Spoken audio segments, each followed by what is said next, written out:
El presidente de Perú, Pedro Castillo, cumplió su primer año en el cargo, fecha en la que dio un discurso a la nación para rendir un balance de su gestión a lo largo de estos últimos 12 meses. El gobierno de Castillo ha estado marcado por la alta desaprobación de sus gestiones por parte de la ciudadanía y también las múltiples investigaciones judiciales en su contra y la inestabilidad de su gabinete. 59 ministros han pasado por las diferentes carteras a lo largo de este año de gobierno. Veamos más detalles en el siguiente reporte elaborado por la redacción de France 24. 5 presidentes en los últimos 6 años en Perú. Un balance que representa la inestabilidad política en el país suramericano, principalmente por casos de corrupción. Tiene que generarse un consenso, ¿no? A veces estas gestiones transitorias, de estar renunciando, cambiando, también es una pérdida de tiempo, es decir, Perú no va a avanzar tampoco. En 2018, Pedro Pablo Kuczynski renunció a su cargo en medio de la presión del Congreso, 20 meses después de llegar al sillón presidencial.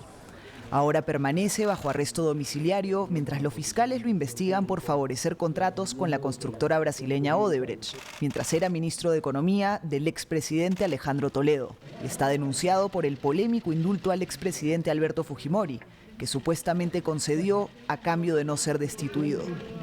Asumió el mando su vicepresidente Martín Vizcarra, pero en noviembre de 2021, Perú se enfrentó a una compleja crisis institucional en el marco de una álgida convulsión social y política. El resultado, 3 presidentes diferentes en menos de una semana. Vizcarra fue expulsado por los diputados tras ser acusado de recibir unos $588.000 en sobornos de 2 empresas mientras era gobernador regional de Moquegua en 2014. Lo sucedió Manuel Merino, quien a 3 días de juramentar en el cargo, dimitió en medio de intensas protestas en el país. Fue sustituido por Francisco Sagasti, hasta las nuevas elecciones en las que Pedro Castillo se hizo en el poder. Pero su situación no parece ser tan distinta. En un año de gobierno se ha enfrentado a 5 investigaciones judiciales y 2 mociones de vacancia. Y aunque ha logrado superarlas con éxito, la paciencia se agota entre los peruanos. Esto no es una democracia y no vamos a parar hasta matar al presidente. La corrupción sistemática ha quedado evidenciada en Perú en los últimos 30 años. 6 de los 10 presidentes que el país andino ha tenido en ese plazo de tiempo están acusados de corrupción. Durante sus casi 2 horas de discurso, dio cifras de logros del gobierno, también habló del inicio de varias obras de infraestructura y de la planificación de otras que van a comenzar a ser llevadas a cabo en el futuro cercano. Y en materia de política exterior, resaltó, entre otros temas, un acuerdo comercial alcanzado entre Perú y Singapur, así como varios programas sociales. Para diferentes sectores no hay logros o resultados contundentes. Otros sectores afirmaron que perdió una oportunidad para desligarse de esos hechos de corrupción y afianzar un poco su imagen ante los ciudadanos. El mandatario indicó que ha habido un escenario adverso a su gestión, pero se mostró dispuesto a unir esfuerzos con otros sectores políticos para poder trabajar en conjunto por el país. Escuchemos. Este primer año he recibido una bofetada en una mejilla de aquellos que no aceptaron perder legítimamente en las elecciones presidenciales con el voto consciente del pueblo peruano. Pero en este segundo año no voy a poner la otra mejilla, sino extenderle la mano para trabajar juntos en beneficio del pueblo. A lo largo de este año, Castillo ha tenido una relación tirante con los medios de comunicación. En una ocasión los calificó de ser un chiste. Hoy, en el discurso, los señaló de no decir la verdad e ignorar sus logros.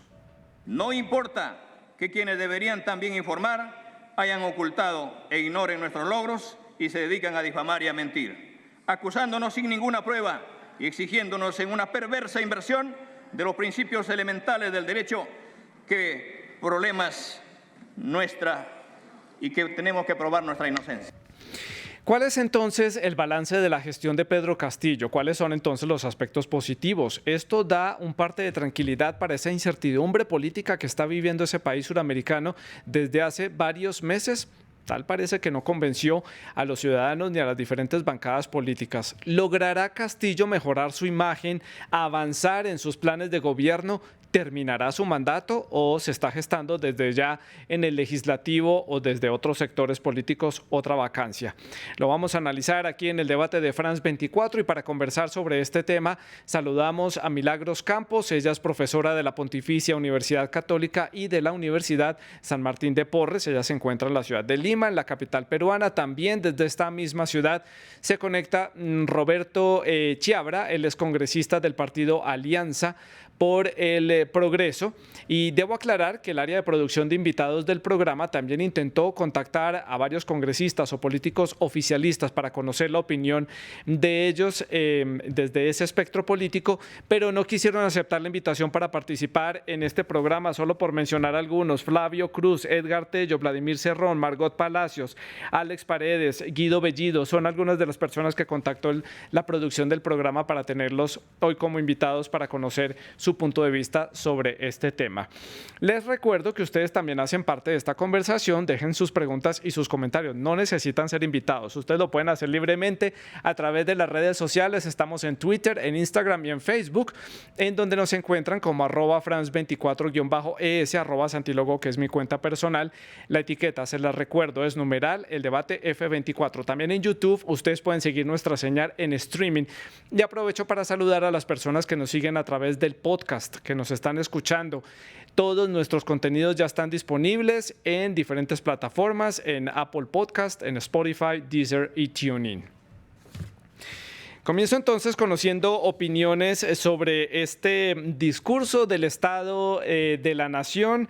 Milagros Campos, en la ciudad de Lima, bienvenida, gracias por estar con nosotros en el programa. Y punto de partida, una opinión general de lo que se vivió en la jornada de hoy en Perú, opinión, líneas generales sobre ese discurso, los puntos que trató el presidente Castillo a lo largo de esas poco más de 2 horas de las que habló sobre lo que ha hecho a lo largo de este año. ¿Qué tal? Mi saludo a su audiencia y también a Roberto Chiabra. Quisiera empezar por señalar que Perú está en una crisis endémica y el mensaje de hoy debía señalar la situación en que se encuentra la República y las propuestas. Se hizo un mensaje sin muchas prioridades, creo que de un corte populista, en la medida que empieza además con un ataque a la prensa que ha sido señalado, y creo que también un tema ausente fue la necesidad de la lucha contra la corrupción, pues no solamente las investigaciones fiscales, sino que en las encuestas se muestran que una de las preocupaciones más grandes de la población está vinculada a la lucha contra la corrupción. El Perú tiene una debilidad institucional que arrastra problemas de representación política, y creo que en ese ámbito pues nos encuentra este 28 de julio con un Congreso muy fragmentado, pero de alguna manera lo que el presidente Castillo ha logrado es un respaldo en el Congreso que le ha permitido librar esas mociones de vacancia por permanente incapacidad moral. Y creo que en el fondo los anuncios que se han hecho hoy tienen que ver con parte de los programas que ya venían existiendo y promesas vinculadas a un incremento de sueldos y a algo aproximado de 10.000 millones que se van a destinar para otros aspectos, pero básicamente en esa línea diría que el corte ha sido más bien populista y con pocas respuestas a las preguntas que se han hecho en la opinión pública respecto a su participación en actos de corrupción. Sí. Roberto, también en la ciudad de Lima, bienvenido al programa. El mismo punto de partida, su opinión general sobre este discurso y los puntos que trató el presidente Castillo en esta rendición de cuentas sobre su primer año de gestión. Bienvenido. ¿Qué tal? Gracias. Saludos a Milagros. Un gusto compartir con ella. Fíjese, si yo le digo de que ha sido un discurso vacío, sin la energía moral necesaria para hacer los cambios reales, le estoy diciendo lo que ha dicho el secretario general de su partido, Vladimir Cerrón. Y yo junto 2 cosas, lo vacío y la falta de moral. ¿Quién se imaginó, de los que votaron y los que no votaron por el presidente Castillo, de que en menos de un año íbamos a tener 4 gabinetes y 56 ministros? No sabía este gobierno que ingresaba que encontraba un país que había estado detenido durante 2 años por la pandemia, muy mal manejada, como ustedes conocen, hemos tenido 200.000 muertos, y que tenemos este año que hemos perdido. Y yo señalé el día de ayer que si queríamos un gran cambio en el presidente el día de hoy, era primero cambiar al primer ministro y a todo el gabinete. Porque el primer ministro junto con él han mantenido durante todo el año un mensaje de división entre peruanos. Y hoy día lo hemos visto, lo ha señalado bien claro Milagros al inicio de su discurso. Lo primero que hizo es intentar echarle la culpa de su incompetencia como gobierno a todos. Antes le echaba la culpa a la oposición, al Congreso, ahora le echa la culpa a los medios de comunicación que no difunden sus éxitos. Sí. Y últimamente le echaba la culpa al sistema de justicia, como si todos tuviéramos la culpa de que la corrupción que él señaló que no se iba a presentar, la tenga tan cerca. Claro. Sus familiares y su secretario general. Roberto, continúo con usted para hacer la ronda a la inversa. Hablemos del tono que utilizó el presidente. Para algunos medios de comunicación, algunos sectores de la sociedad peruana, a través de redes sociales y a través de los diferentes medios de comunicación, han dicho que el tono del mandatario fue un poco agresivo, un poco a la defensiva a lo largo de todo su discurso. Sin embargo, hay que recoger algunas frases como, por ejemplo, abro comillas, debo admitir que hemos cometido errores. Ahí se muestra un poco más abierto a reconocer que la gestión pues tal vez ha tenido algunas fallas y falencias. ¿Cómo califica usted el tono usado por el presidente y este reconocimiento, este mea culpa sobre parte de su gestión? Pero muy general. Fíjese, no es la primera vez que el presidente señala de que va a hacer un cambio. Tuvimos un gabinete que no duró más que 3 días y él señaló que iba a nombrar un primer ministro conciliador. Y nos puso el actual. Y tanto es así que se reunió con el arzobispo de Huancayo, con el presidente del Acuerdo Nacional, y todos esperábamos que estábamos en víspera de Semana Santa, que en Semana Santa iba a ser el cambio. Yo espero que ese cambio que ha dicho el presidente, fuera muy general, muy suave, lo cumpla, pero lo tiene que cumplir con programas, políticas concretas, que es lo que necesita hoy la gente. Los problemas son muy concretos, las soluciones necesitan ser concretas y necesita él un gabinete de calidad, por el beneficio de él y por el beneficio de todos los peruanos. No podemos seguir teniendo un nuevo año con esta gestión de tan poca calidad. Los resultados no se ven. Todo lo que ha señalado el presidente, por ejemplo, incremento por ingresos por minería, es de la gestión anterior. ¿Sabe por qué? Porque las 2 principales mineras de Cuajone y La Bamba están suspendidas todo el año. Entonces, veamos nosotros que tiene que cambiar. Claro. Milagros, regreso con usted allí en la ciudad de Lima. Esta inestabilidad política que está presentando Perú, lo veíamos en el reporte de contexto que les presentamos al inicio del programa, no es particular de este gobierno, del gobierno de Castillo. Perú ya viene inmerso en una espiral de inestabilidad política desde hace varios años. Varios presidentes, 5 en total, han pasado por la silla presidencial en los últimos años. Pero en el caso puntual de Pedro Castillo, esta inestabilidad, desde su punto de vista, es por la inexperiencia política, por el desconocimiento en el manejo del Estado o por esa dificultad que ha tenido por avanzar en políticas, generar una buena comunicación con la ciudadanía y con los medios de comunicación, y eso es aprovechado para un revanchismo político. ¿Cómo lo ve usted? A ver, el año pasado creo que comentábamos justamente sobre un presidente que propiamente era un outsider, porque si bien había sido candidato por Perú Posible para una elección en un pequeño distrito en Cajamarca, al interior del país, pues claramente no tenía experiencia política y había una falta también de recorrido, digamos, en algunos temas esenciales para implementar políticas públicas. Pero lo que vimos además es que se rodeó de personas que pues tampoco tenían iniciativa. El primer proyecto de ley en términos de proyectos con carácter de políticas públicas se presentó casi a los 3 meses de gobierno. Y lo que vimos es una confrontación, un ensayo sobre la posibilidad de lanzar una asamblea constituyente como si fuera una solución a los problemas de política públicas y a la crisis que traía la pandemia. Recordemos que en el Perú La pandemia afectó no solamente en la parte que se refiere, digamos, a los problemas de salud, sino que develó problemas graves y se construyó a partir de lo que Carlos Ganosa llamó pues el corona shock, porque era además arrastrar problemas de tipo económico y en medio de la crisis política. Sobre eso no plantearon soluciones. Entonces hay un problema claro respecto de iniciativa y también la falta de idoneidad en la selección de su equipo. Sí.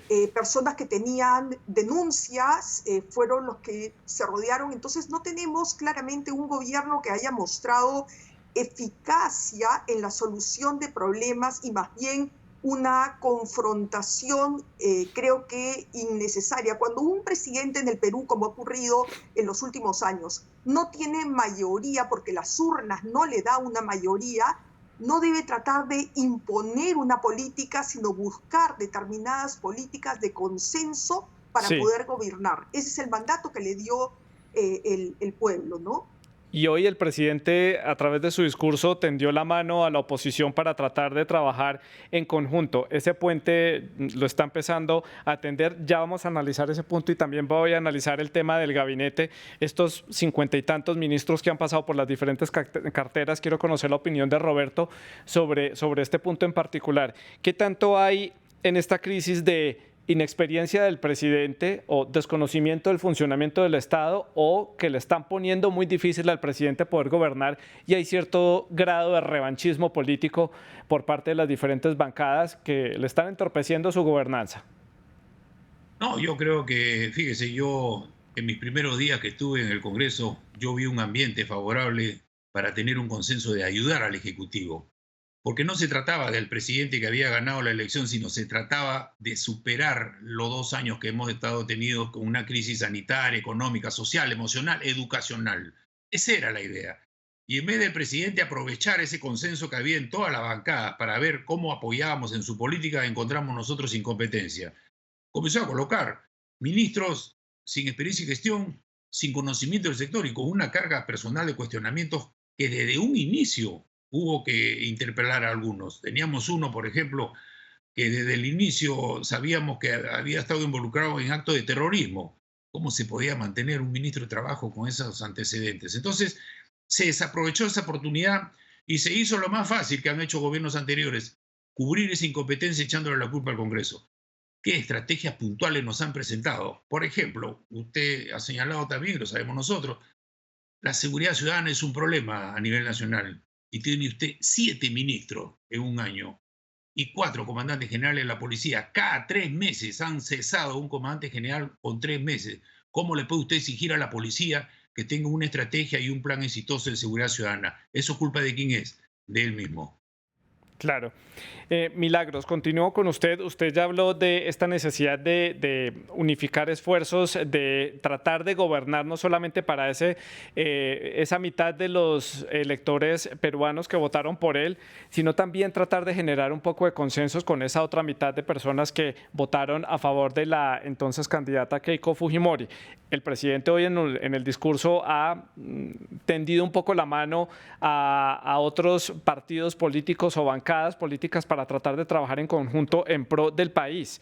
Pero lo que uno ve en el escenario de la lectura del discurso, había cierto rechazo al interior del Parlamento, hubo hasta cierto punto algún sabotaje, comentarios y se oían insultos y pues un poco intolerancia también por parte de los otros partidos. Ahí cómo se pueden construir puentes cuando hay tanta polarización y tanta división.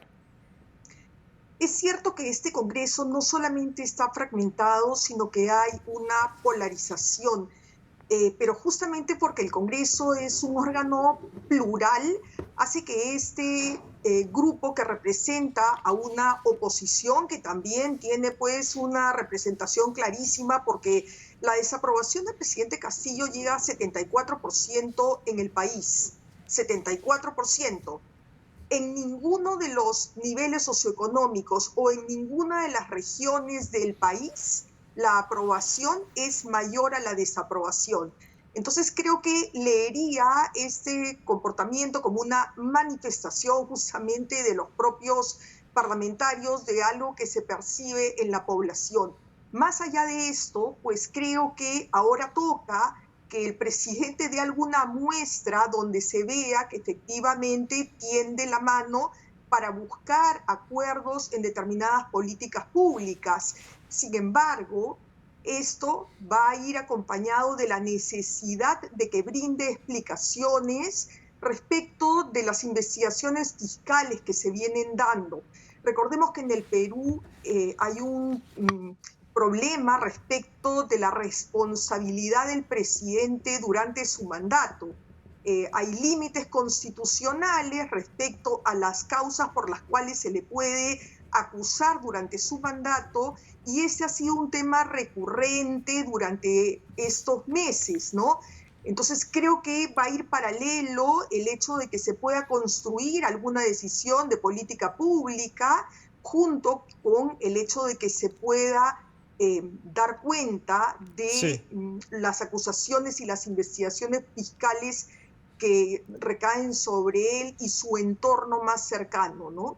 Claro, sí, lo que uno pensaría es que el proceder de las cosas es que dé explicaciones ante la justicia por estas investigaciones y acusaciones en su contra. Ya veremos cómo se desarrollan estas investigaciones contra el presidente. Roberto, la misma pregunta, ¿es posible construir esos puentes con la oposición? ¿Ve usted posible que la oposición de pronto, en pro de sacar el país de esta espiral de inestabilidad política, se esfuerce y ceda un poco también para trabajar en conjunto, o es completamente imposible debido al grado de desorden que representa esta administración? No, fíjese, lo que hay que tener en cuenta es lo siguiente: la bancada oficialista eran 37, ahora se han subdividido en 4 bancadas. O sea, el problema no es la oposición, el problema son ellos mismos, que ni ellos mismos se han puesto de acuerdo. Hoy día tiene usted que el presidente tiene una bancada oficialista, que es el grupo magisterial, que es de los profesores, pero se han dividido en 4. ¿Qué es lo que influye en el presidente? El presidente no toma decisiones, no reconoce errores, y el presidente tiene un serio problema. Primero se le cuestionaba al presidente por el nombramiento de sus ministros. Ministro del Interior, ministro de Salud, ministro de Educación, que no estaban con la capacidad como para enfrentar esta emergencia que teníamos nosotros. Y hoy día tiene serios problemas con la justicia.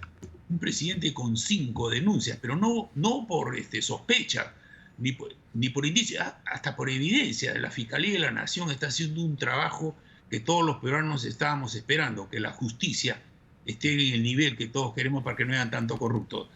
Y eso es lo que se está logrando con una nueva fiscal de la Nación que ha ingresado, ha nombrado un equipo de alto nivel. Entonces el presidente tiene que dar un gesto, pero no de palabra, sino de acción. El presidente lo que tiene que hacer, y cada ministro que quiere con su estrategia, es poner esa estrategia en el Congreso y que el Congreso le dé las leyes, y sobre esa estrategia, con esas leyes, le hacemos el control político. No hay planeamiento. Entonces tiene usted un divorcio donde el Congreso hace leyes y el Ejecutivo necesita otras leyes y ninguno de los dos conversamos. Ese giro hay que hacerlo de los dos lados, del Congreso y del Ejecutivo. Claro, y lo que uno ve en la construcción de ese gabinete de ministros que ustedes ya han mencionado, que son en algunos casos personas que no están con el perfil adecuado para ejercer ese tipo de funciones. El presidente ha llevado personas que son afín a la izquierda, al marxismo, luego se ha movido un poco más hacia el centro, a los progresistas, ha caminado por todo el espectro político peruano tratando de armar su gabinete, y no le ha dado el resultado para tomar las decisiones y llevar proyectos a cabo. Roberto, con este panorama, con esta dificultad para gobernar, con esta dificultad para establecer un gabinete, con esta desconexión que también hay con la ciudadanía, porque claramente los índices así lo dicen, más de un 70% de desaprobación, ¿esto cómo afecta la institucionalidad peruana? ¿Cómo afecta la democracia peruana, que ya viene con serios problemas desde hace 5 gobiernos atrás?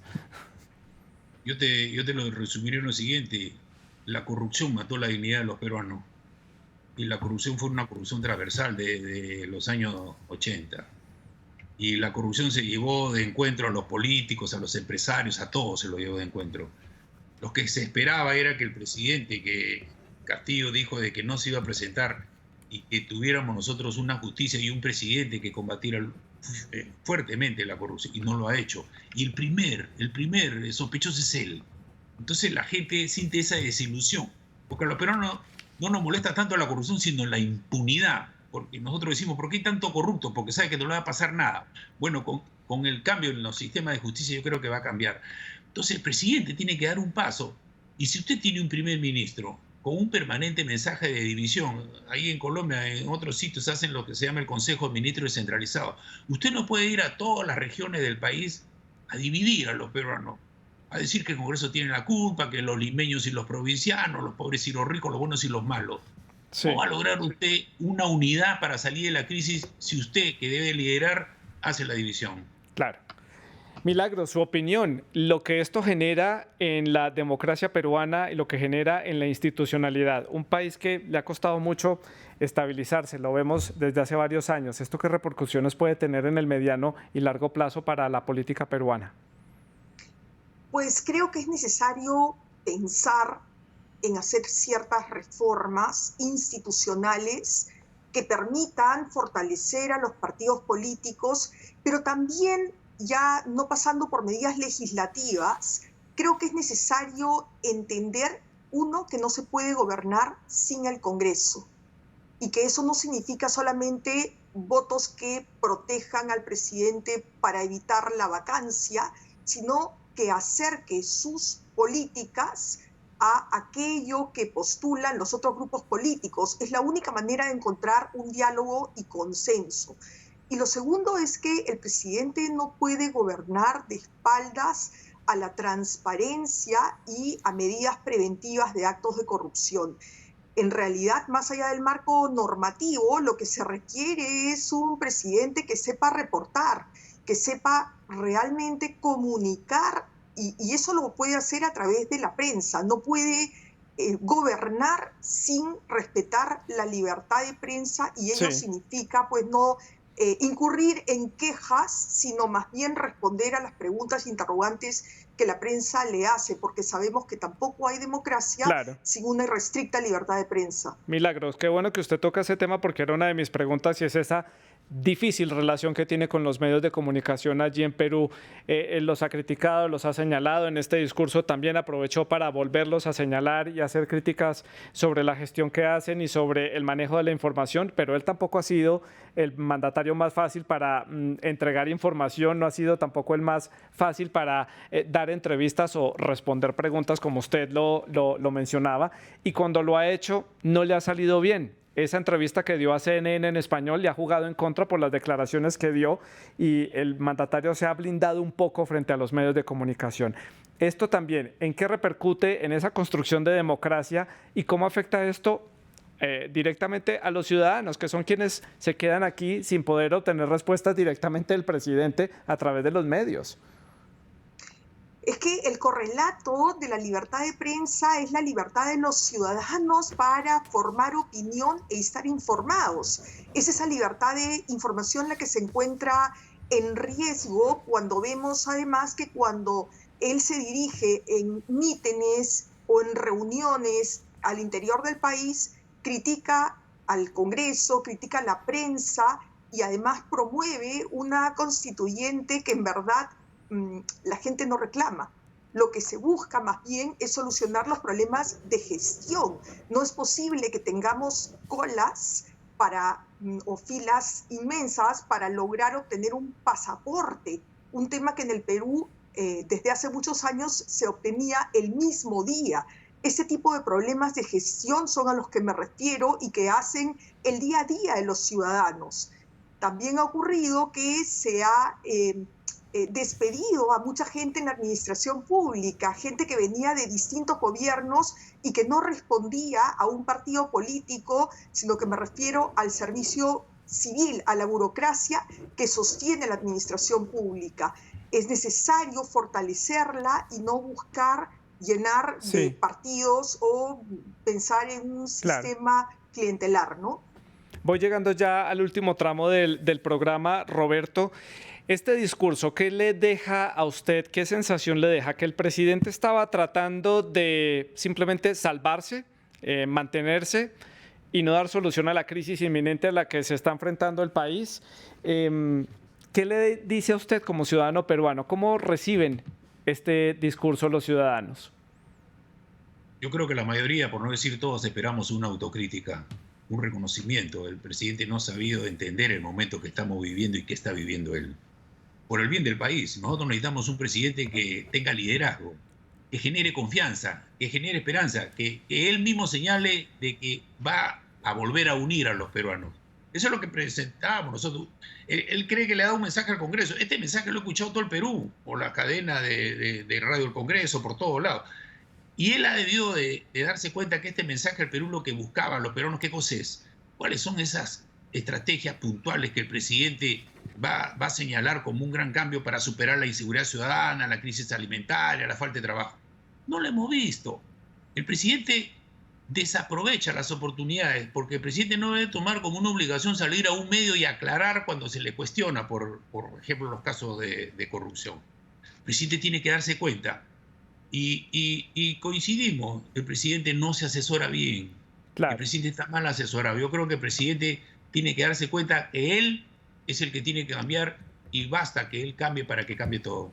Sí, tal parece, en resumen de ese discurso, es que él trató de salir a la defensa para solucionar su crisis y no la crisis y la necesidad del país, que es tal vez lo que reclaman, por supuesto, los peruanos. Milagros, su opinión sobre este balance. El mandatario salió a defenderse él, defendió tratar de dar soluciones a esta crisis, y cómo recibirán los ciudadanos peruanos este discurso, que ya están cansados de la crisis política y también desconectados un poco de todo este entramado político que lleva viviendo el país en los últimos años. Una de las últimas encuestas muestra que la gran preocupación de las personas es el costo de vida, evidentemente por razones externas, pero también por la crisis política. En el Perú las expectativas de crecimiento han bajado, el dólar ha subido desde que Castillo llegó al poder también, pero es cierto que hay razones externas. Sin embargo, esas razones externas requieren de medidas concretas, ¿no? Hoy día hemos visto que la inflación que se prevé, la inversión privada que se prevé para el segundo semestre es 5 puntos menor a lo que se preveía.